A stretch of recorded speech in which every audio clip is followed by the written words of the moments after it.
A science story, huh? These NYU scientists, I felt right. I was so And I just thought, well, I had figured it out It was that golden moment. because science was on my side.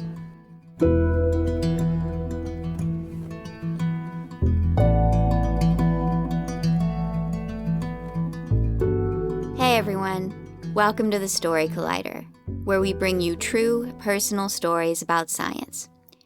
I am your host, Erin Barker, and this month, Story Collider is turning 11. According to developmental milestones from the CDC, this means that Story Collider will be becoming more independent, experiencing more peer pressure, and becoming more aware of its body as puberty approaches. Certainly a challenging time in any young nonprofit's life, so listeners, your support is appreciated as always. For the next 4 weeks, we'll be celebrating this milestone with a series of episodes reflecting back on the past 11 years, and in particular this most recent and unique year of stories from 2020 to 2021. Today, we're sharing 2 of our favorite stories from years past. These are both stories that I produced, stories that I was particularly proud of for very different reasons. Our first story today is from Lou Serico. It was recorded at Union Hall in New York City in 2011, back when Story Collider was only 1 year old.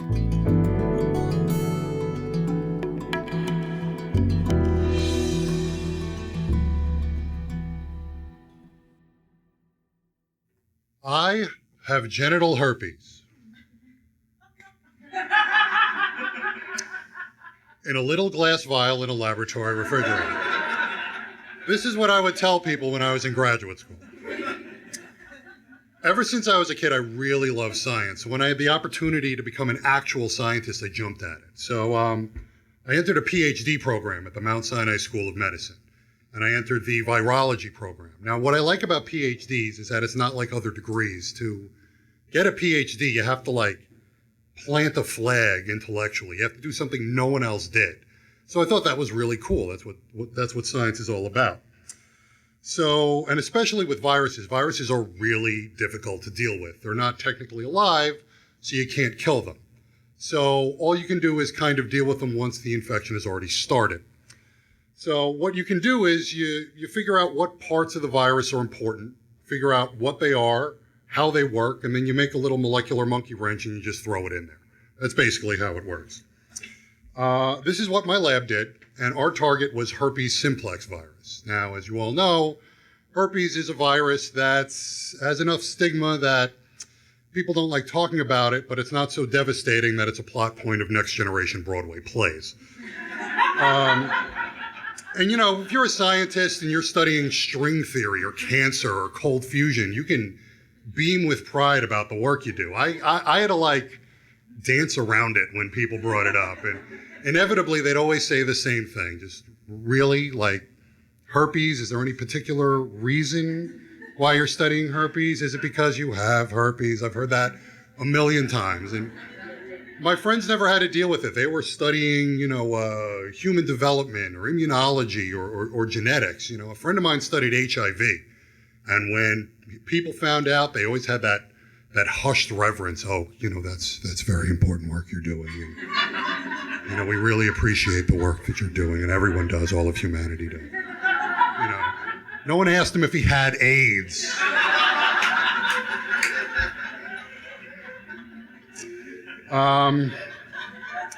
So anyway, back to herpes. The full inventory of all the components of herpes was discovered decades ago.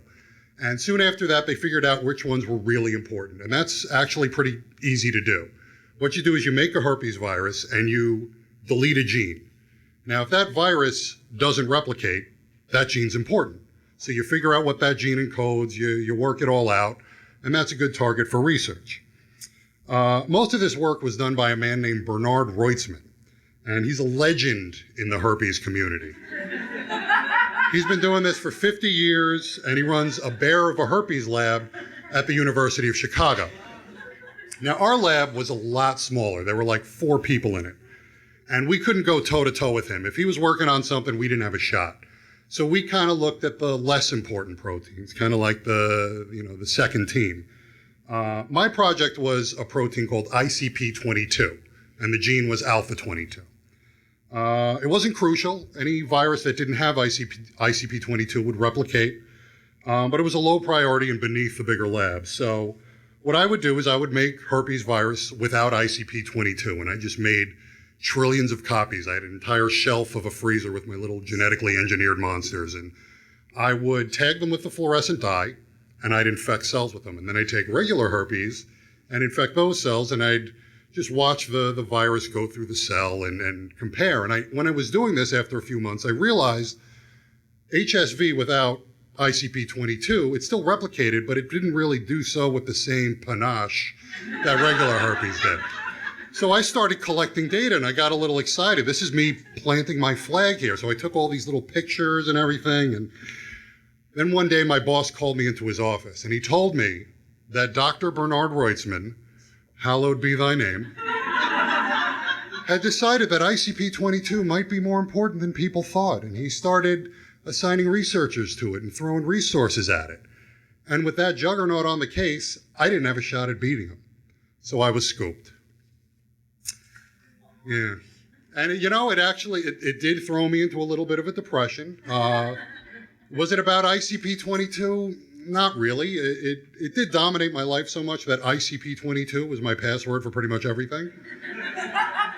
It's not anymore, don't try it.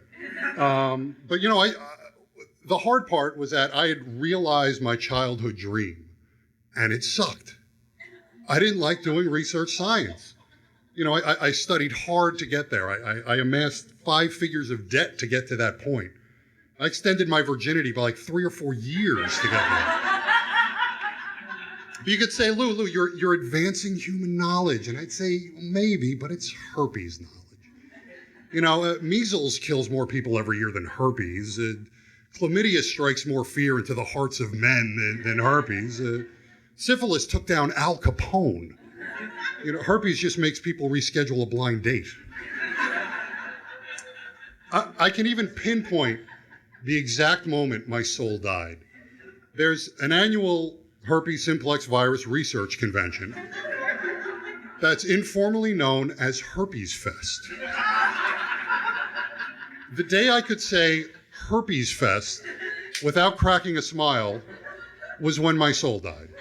I mean, that's low-hanging fruit. I mean, I'm going to Herpes Fest. Oh, Christina Aguilera is so talented. I'm going to Herpes Fest. When did they stop calling it Burning Man? I'm going to Herpes Fest. Well, learning about the latest advancement in herpes simplex virus should be very enlightening. That's a dead soul. And really, if I was meant to be a research scientist, I'd get back up on that herpes horse, and I'd find another protein or another research strategy, or even I would wrestle ICP22 away from Bernard Reutzmann. I'd overthrow the herpes king of Chicago and take his throne. But I had no desire to do that. He could have ICP22 as far as I was concerned. This was bigger than herpes. I didn't have excitement about research. I didn't feel the challenge anymore.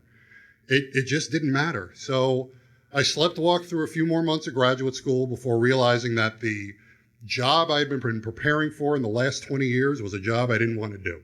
So I talked to my boss. He seemed upset. I was his first, research assistant. He wanted this whole father-son relationship, which was a little weird. But he told me before I make my decision to go and talk to Dr. Palese. Now, Dr. Peter Palese is the chair of the microbiology department.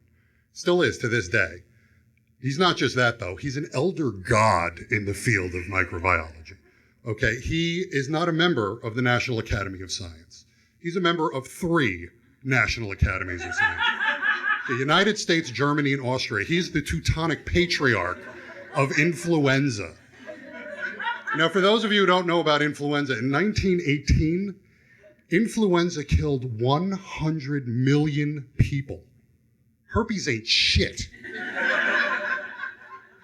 So I walked into his office and I told him that I was leaving, and he shook his head. He seemed very disappointed. This was 4 years, 108 credits, and no degree. And in his mind, that means I'd be making chalupas for the rest of my life. And he gave me this really paternal advice. He said, Louis, you have a gift, and to squander that gift is the greatest sin in the world. And I realized then that's why I was leaving. So even to this day, I look back fondly at ICP 22. I feel like a parent who had to give his child away to a better home. Go with the nice man. He'll give you the research you deserve. He's got a protein core facility and everything. And, other times I think, fuck that B-list virus and the cold sore wrote in on. I don't even care.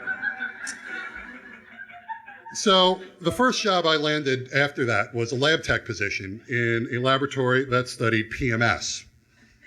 So clearly I have a lifelong destiny of researching biological punchlines.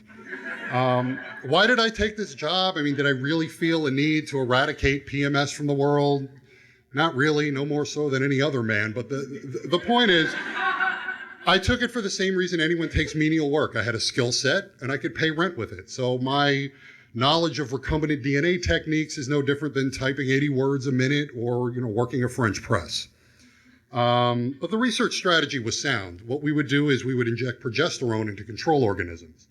Now, for the layman, that means trying to induce PMS in male mice. It's actually a pretty brilliant strategy, but in practice, it's pretty dicey. What we do is I'd hold the mouse in one hand like this. And in this hand, I had a syringe full of progesterone. Now, progesterone doesn't dissolve in water, so we use peanut oil. It's cheap and biologically neutral. Now, the problem is, Mickey over here would get really antsy, and he'd start doing this.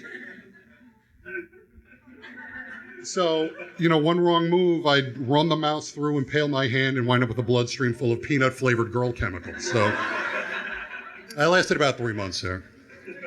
But my next job was at the Rockefeller University. Now, a lot of people don't even know about the Rockefeller University. A lot of people do, apparently. It's kind of tucked away on the Upper East Side. It's a graduate program only, but it is a top-tier biomedical research institution, probably the best in the world. 6 Nobel Prize winners are on staff right now. And research funding is not a problem because the Rockefellers apparently come from money. So every laboratory has top-tier, cutting-edge research equipment. They have cappuccino machines. They have tea and crumpets at 4 o'clock every day. If you're into that sort of thing, their main lecture hall is a geodesic dome. That's how science is done. So I was there. I worked in the cell culture facility of a hepatitis C laboratory. So once again, that's me defending the human crotch. But it wasn't inspiring work. But I have to say, just being there, I really felt like it was important. It's the best scientists in the best laboratories doing important work. They were given the respect they deserved. And that kind of got me excited about doing science again. About a year later, I found out that the largest forensic DNA laboratory in the country was hiring, and that my years of DNA experience, despite not having the PhD, was a huge plus. So I applied for it, I got a job there, and I left the ivory tower for the trenches. And that job, I've been doing it for the past 10 years. It certainly has its own share of headaches, but it's important. Science is important again. And, I'm still not published. I have no desire to get my PhD, but, when a detective tells me, Lou, if it were not for the work you did, we would not have identified, let alone convicted this serial rapist, I feel kind of important. And the best part is I never have to think about herpes ever again, unless I go to Burning Man. Thank you.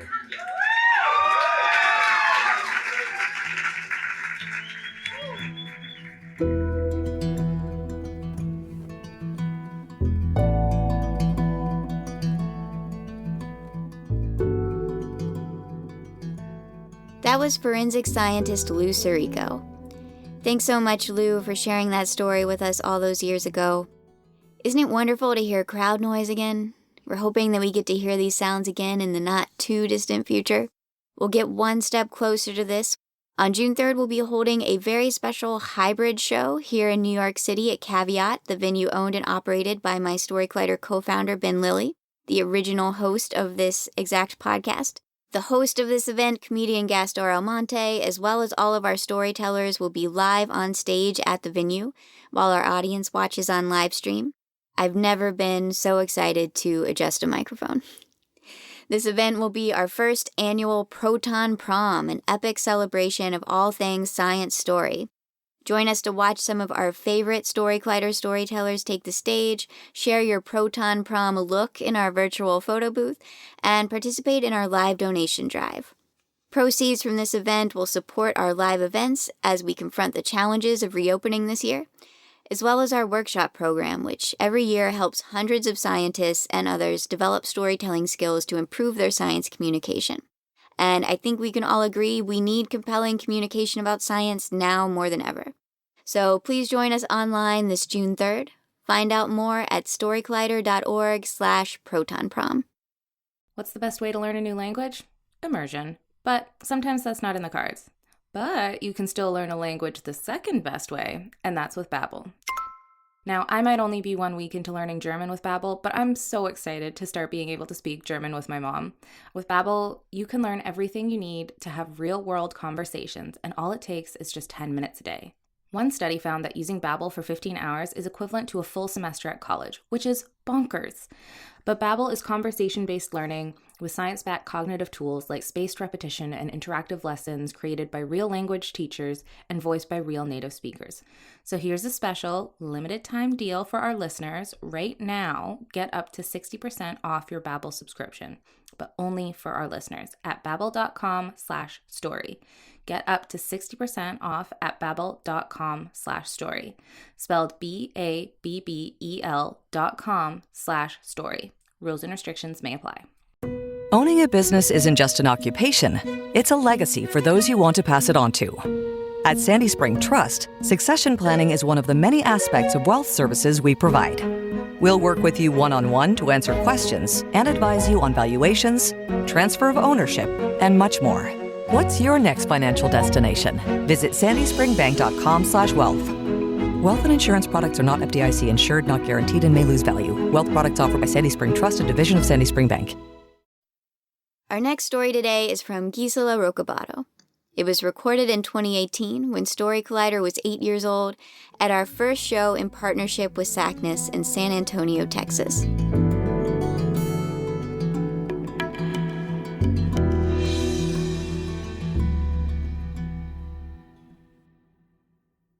I grew up in Bolivia. My parents sacrificed a great deal to put my sisters and I through a great education. I liked school, at least some subjects.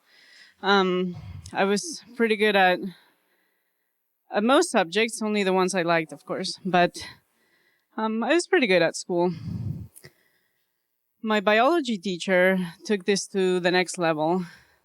He took us through stories of how the human body worked, how ecosystems work together, and they were fascinating.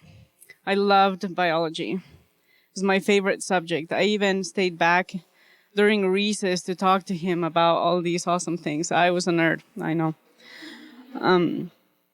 But one of these times during my senior year, I asked him, I want to be a biologist. Perhaps a doctor one day, earn my PhD, cure cancer, something awesome. What are my options? He looked at me straight in the eye with a very serious voice, said, "You have to get out of here. You can't do that in Bolivia. Go somewhere else." I was shocked, but not surprised. For a while, Bolivia had been in a political climate that wasn't conducive to science. I don't think it had ever been conducive to science, really. But this wasn't changing anytime soon. And really, if I really wanted to be and do what I wanted to do, I also knew that I needed to get out of there. But I didn't have very many options. My parents did sacrifice everything they had to put us through school.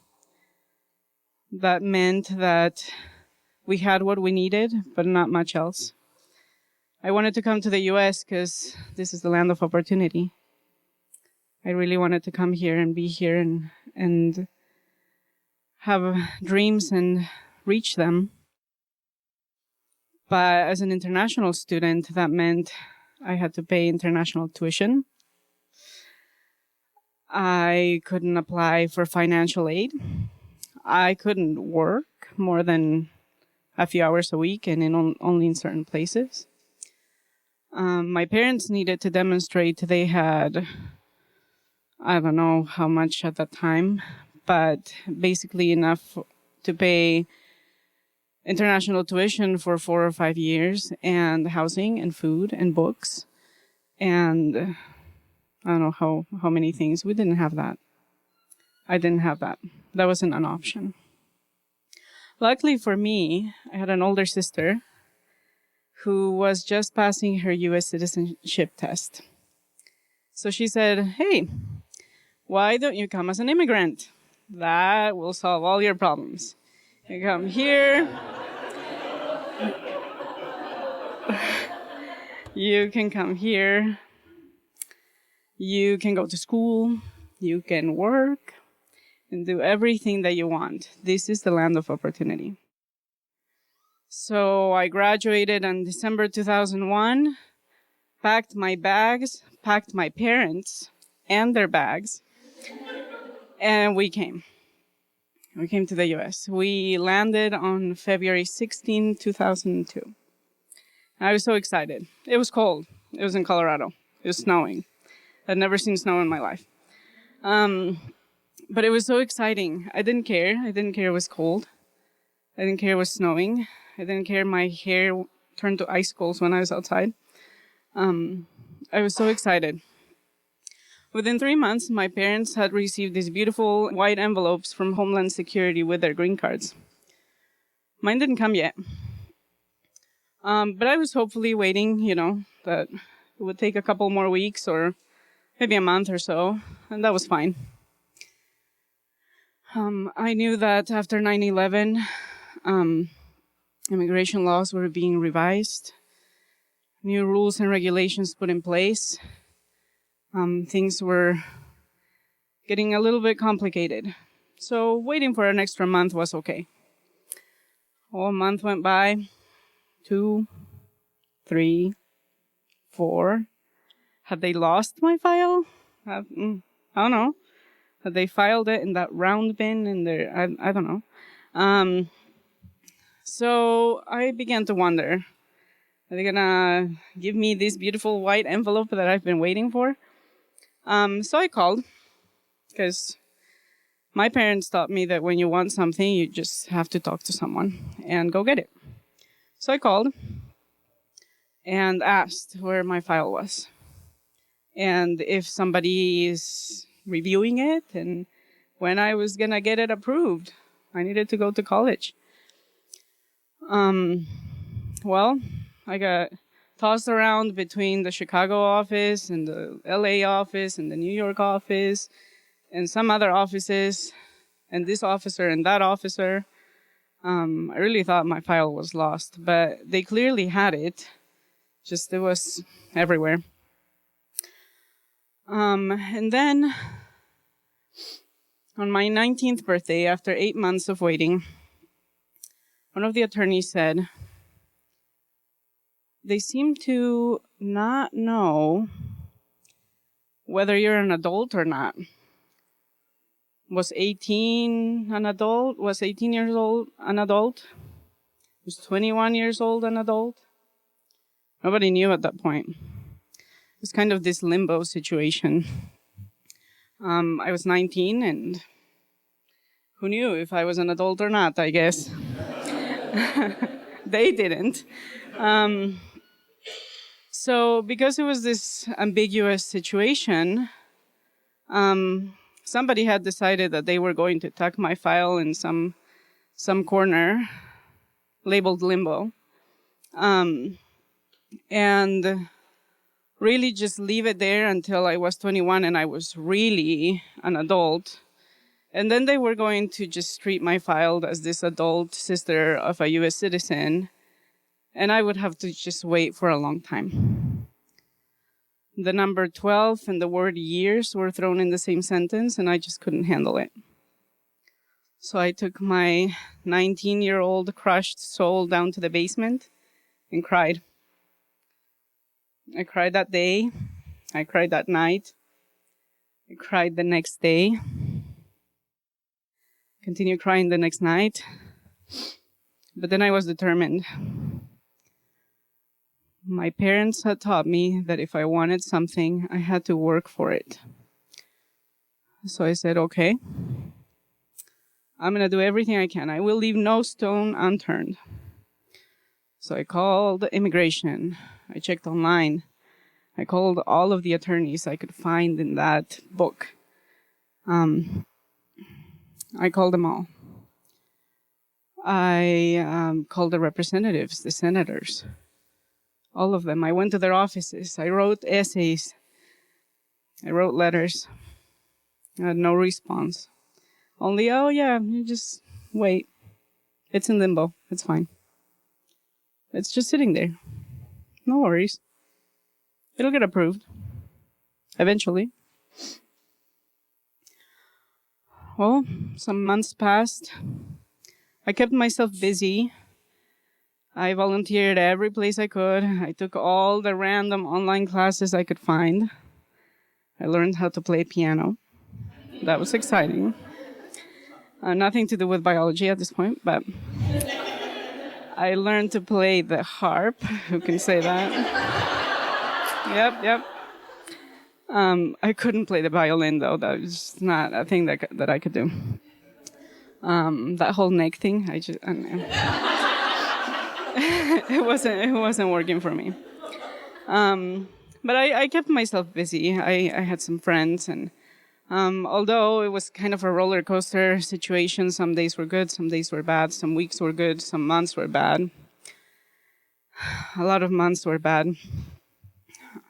At this point, it had been 5 years. 5 years of, playing the piano. That was good. But not much else.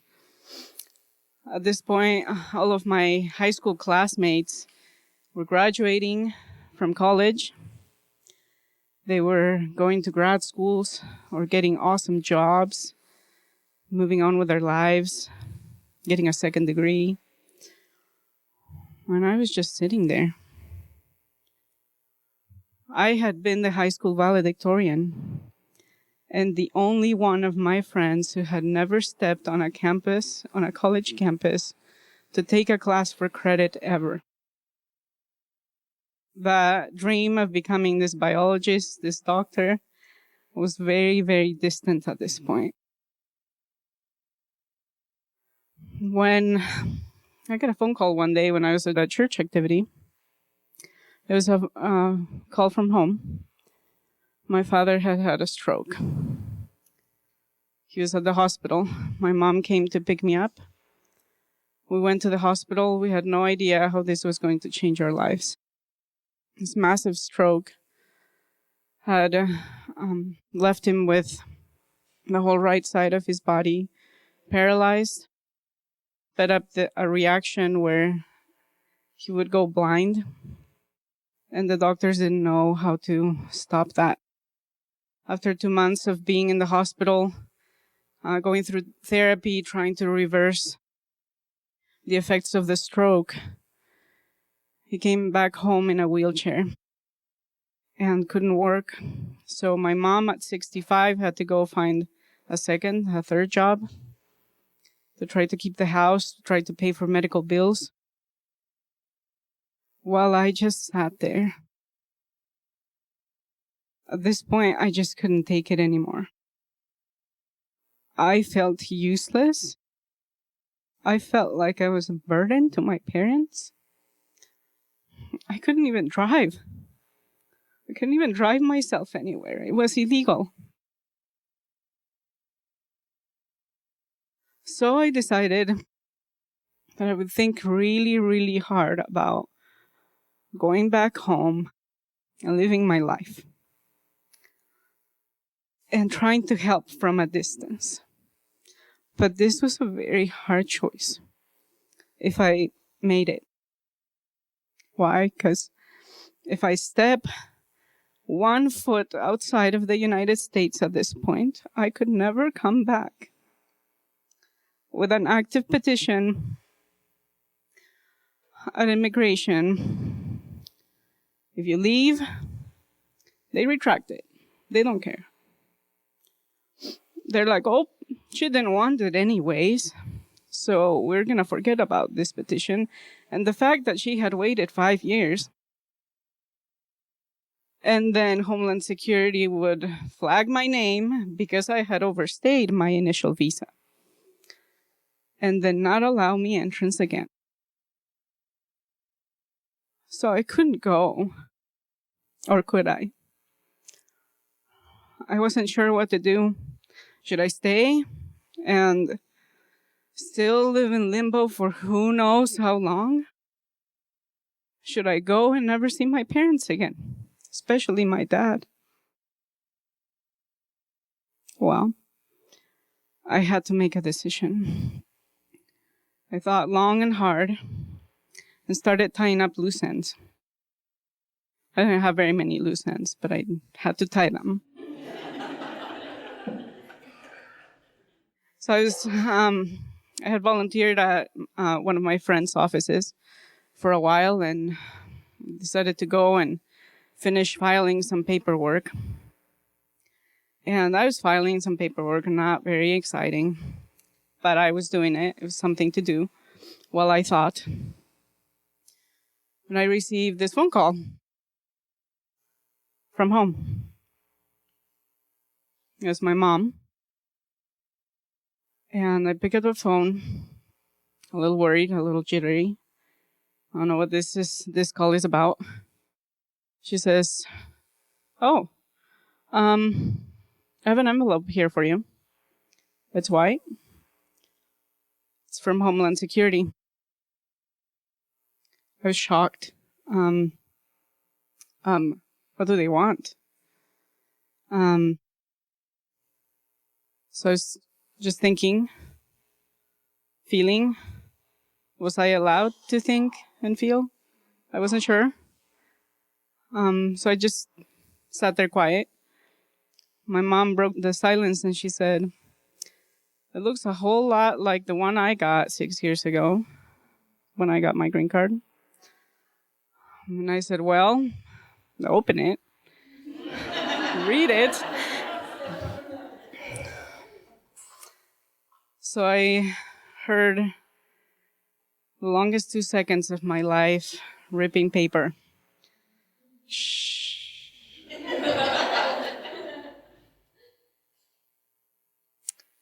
It said, welcome to the United States of America.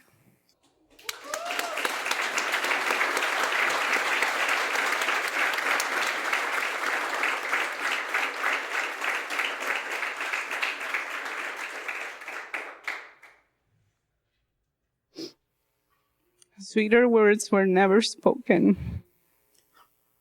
I had waited 6 years for those words. And the first thought in my mind, after crying, because I'm a crier, was to run home, hold that piece of paper in my hands, run to the first community college, which was only a few blocks away, go to the first open window. It didn't matter if that lady was frowning or smiling. I didn't care. Put down that paper and said, I want to be a biologist. Please enroll me in classes for credit this time. Thank you.